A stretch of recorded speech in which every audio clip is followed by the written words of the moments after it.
Jemur awak moyan sakedap tapi manfaatna luar biasa.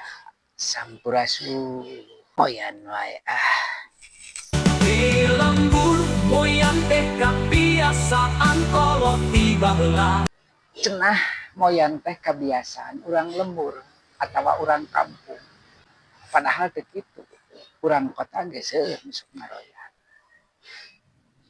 Malahan secara tidak langsung moyan mah disukai ku setiap orang. Terutama anu karesan teu ngagaduhan aktivitas. Rupa-rupa moyan mah aya nu moyan di warung bari ngopi. Aya anu bari nongkrong di jalan. Tapi moyan anu bener-bener ngandung manfaat keur awak urang, puguh waktuna jeung puguh durasina. Nyaeta waktuna antara jam 7 sampai jam 10 pagi, durasina antara 10 sampai 15 menit.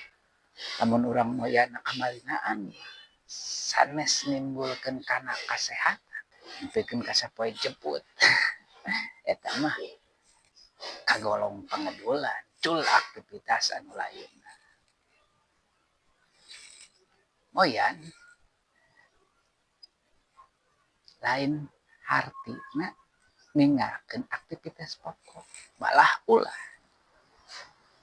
ninggalkeun aktivitas sehari-hari.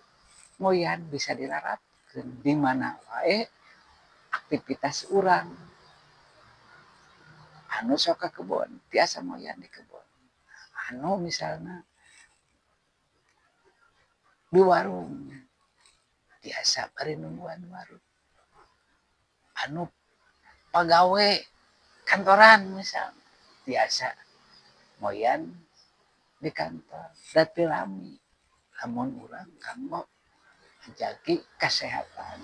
Antawi 10 menit, dugi ka 15 menit per hari. Yeuh urang moyan. Moyan sakedap, tapi manfaat luar biasa. Jag bray moyan wae Di lembur moyan teh kebiasaan kolot tiba heula. Isuk-isuk sanggeus mandi biasa kolot lempang ka kebon atawa di palebah bawah. Terus kali tina batu atawa ditika sakedeung bae moyan awak karasa leuwih seger. Barudak oge tara katinggaleun moyan bari uling ucul baju. Nepi ka kulitna nyorang ka langit teu karasa. Waktu lempang dina moyan teh nyambung jeung alam, nyambung jeung rasa syukur.